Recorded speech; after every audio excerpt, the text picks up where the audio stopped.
궁금한 뒷이야기를 들어보면서 물음표가 느낌표로 바뀌는 뉴스의 재구성, 뉴스야 시간입니다. 오늘은 정치부 서주민 기자와 함께합니다. 자, 첫 번째 물음표 볼까요? 네, 첫 번째 물음표는 윤석열 서로 칼을 찼다입니다. 예, 지금 이제 검찰 인사 이후에 청와대와 윤석열 총장 사이에 상당히 긴장감이 흐르는 상황인데 네. 제목을 보니까 뭔가 이제 전운까지 감도는 그런 분위기예요. 네, 윤석열 검찰총장의 최측근이 최근 그 사면 초과에 놓인 윤 총장의 상황을 설명하는 과정에서 한 말이라고 합니다. 일단 이번 검찰 인사와 최강욱 비서관의 기소 과정에서 추미애 법무장관과 윤 총장이 충돌하고 있는 모양새인데요. 7년 전 국정원 댓글 사건 수사팀장이었던 윤 총장이 당시에 했던 말을 한번 들어보시죠. 수사는 검찰이 하는 거고 법무부는 정책부서이기 때문에 법무부에서 이렇게까지 하느냐 하는 그런 생각이 좀 들었고. 그러니까 들어보면 이렇게까지 법무부가 하냐 이런 건데 아마 지금도 심정이 비슷하지 않을까 싶어요. 네. 근데 윤 총장이 지금 보니까 눈에 다리끼도 나고 이제 술도 지금 안 마시고 있다고 하던데 이제 검찰 인사를 보면 윤 총장의 이제 손발이 잘렸다 이런 얘기가 나오는데 이게 손가락 발가락까지 잘렸다 이런 말까지 지금 법조 기자들은 얘기를 하더라고요. 네. 이 서로 칼을 찼다 상당히 의미심장한 말인데 어떤 의미입니까? 네, 윤 총장은 그 조국 전 장관 일가에 대한 여권의 반발이 한창일 때 국정의 방해나 이 걸림돌이 되는 요인을 제거하는 것이 나의 임무다 이렇게 얘기하면서 그것이 대통령에 대한 나의 충심이라는 취지로 말했다고 합니다.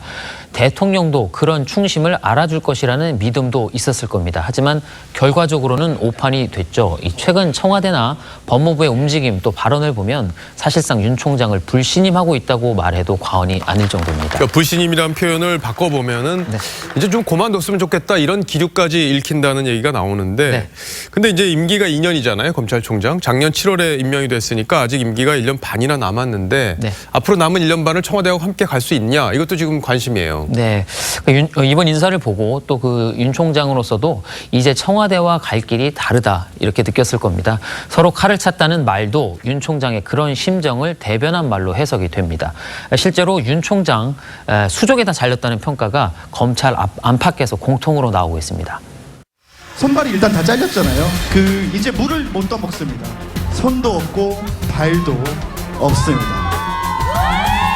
자, 여러분 달빛 예, 뭐 좋아하는 분들도 있는 모양입니다. 예, 윤 총장 입장에서는 이제 칼을 차겠다는 게 청와대를 향한 이제 수사들 이걸 어떻게 해서든지 마무리하겠다 이런 의지를 보이는 걸 텐데 이제 문제는 수족이 다 잘려나간 상황에서 이런 수사들을 마무리 지을 수 있을까 바로 그 부분이거든요. 맞습니다. 일단 그 유재수 검찰 무마 사건에 연루된 그 백원우 전 민정비서관의 기소 가능성이 거론이 됩니다.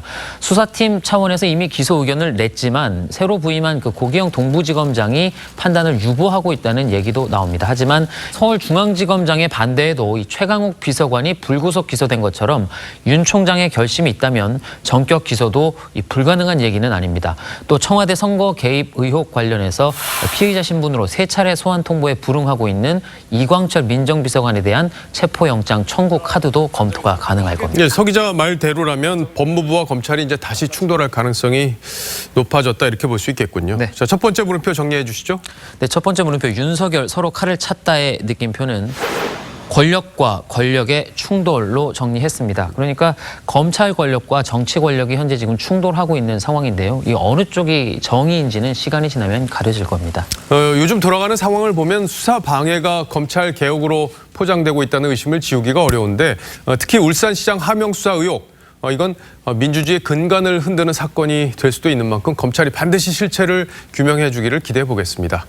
자, 두 번째 물음표로 가볼까요? 네, 두 번째 물음표는 김의겸 분할 기부 외입니다. 예, 전북 군산에 출마를 좀 준비하고 있죠. 김의겸 전 청와대 대변인에 대한 얘기인데 이 공천 적격 여부 이게 지금 결론이 안 나고 있는데 단독으로 취재한 내용이 있다고요? 네, 김 전 대변인은 부동산 투기 논란으로 민주당의 후보자 자격 검증에서 지금 심사가 보류가 된 상태입니다. 아시다시피 청와대 대변인 시절 매입한 흑석동 건물을 팔아서 1년 5개월 만에 8억 8천만 원의 시세 차익을 챙긴 게 부동산 투기라는 비판이 나오기 때문인데요. 차익을 얼마나 기부했는지가 논란입니다. 근데 이제 차익을 기부한다고 부동산 투기 의도 자체가 사라지는 건 아닐 텐데 이제 얼마를 기부했는지는 좀 따져봐야겠네요. 네, 세금과 부동산 중개료 또 대출 이자 등을 전부 제하고 실제로 기부한 액수는 3억 9천만 원 정도입니다. 마음에 두고 있는 곳은 있는데요. 가장 논란이 되지 않고 원만하게 궁금한 거는 이제 어디에 그럼 기부를 했느냐 이건데 이거 취재가 됐습니까? 네, 그 학생들을 돕는 모 장학재단에 기부를 했다고 합니다. 장학재단에? 네네네. 아, 그러면 장학재단에 3억 9천만 원을 다 기부한 건가요? 네, 취재 결과 그 김 전 대변인은 먼저 3억 원을 장학재단에 기부를 했습니다. 그리고 나중에 검증위가 구체적인 액수를 확인하는 과정에서 나머지 9천만 원을 같은 재단에 추가로 기부한 것으로 알려졌습니다. 자, 그렇다면 이제 일단 기부 약속은 지킨 걸로 볼 수가 네. 있을 텐데, 자, 그런데 민주당이 이제 2차례나 후보 적격 심사를 보류를 했단 말이에요. 이건 어떤 이유가 있는 겁니까? 네, 혹시 그 기부를 적게 하려고 그 나눠낸 게 아니냐는 일부 위원회 의혹 제기가 있었다고 합니다. 또 김 전 대변인이 건물 매입 자금을 마련하는 과정에서 이 친척에게 빌린 1억 원의 이자 지급액이 이 시세에 비해서 너무 많다는 의견도 나왔던 것으로 전해집니다. 하지만 이 가장 중요한 부분이죠. 투기냐 아니냐에 대해서는 일단 투기로 보기는 힘들다는 쪽으로 의견이 모아진 것으로 알려졌습니다. 투기로 보기가 힘들다? 네. 아, 근데 고위공직자가 이제 이 돈 저 돈 다 끌어모으고 은행에서도 이제 몇억 원씩 대출을 받았고 네. 그리고 개발 지역에 이제 상가를 산 게 이제 투기가 아니다 이렇게 본다면은 어떤 게 투기인지 국민들이 상당히 좀 혼란스러울 텐데. 자, 그러면 결국에는 이제 군산에 공천을 준다 이런 건가요? 네, 뭐 아까도 말씀드렸다시피 이제 투기로 보기는 조금 힘들다는 기조이기 때문에 현재로서는 그 후보자 적격으로 판정이 날 가능성이 높은 분위기입니다. 다만 검증이 외부 위원들 가운데서 국민들이 이해할 수 있겠느냐는 의견도 실제로 있어서 여론의 향배가 추후 관건이 될 것 같습니다. 물론 이 공천을 줄지 여부는 이후에 공천관리위원회가 결정할 문제긴 합니다. 예. 근데 정부가 이제 부동산 급등에 대해서 투기 세력의 문제다 이렇게 지적을 하고 있고 이 부분을 이제 총선을 앞두고 여러 가지 루트를 통해서 이런 것들을 이제 부각시키고 있는 상황인데 김 전 대변인이 실제 공천이 된다면 상당히 논란이 될 것 같습니다. 자, 두 번째 물음표 정리를 해볼까요? 네, 두 번째 물음표 김의겸 분할 기부 외의 느낌표는 비판 여론 잠재우려는 카드로 하겠습니다. 예, 뭐 진행되는 과정 이런 과정들이 지금 저렇게 비판 여론을 잠재우려는 과정이다 이렇게 보고 있는 거군요. 그렇습니다. 이 청와대 출신 그 요즘 말로 하면 이 진문이 아니었다면 김 전 대변인 공천에 당이 이렇게까지 고심하는 모습을 보였을까 이런 생각도 듭니다. 예, 뭐 문희상 국회의장 아들 석균 씨의 경우에는 이제 특별히 본인 잘못이 있는 건 아니었는데도 이제 국민 정서를 감안해서 당이 전방위로 압박을 해서 이제 사퇴까지 이어졌는데 이번엔 좀 다르다. 뭔가 좀 청와대 출신이기 때문에 다르다 이런 평가를 하고 있는 거군요. 알겠습니다. 잘 들었습니다. 지금까지 서주민 기자였습니다.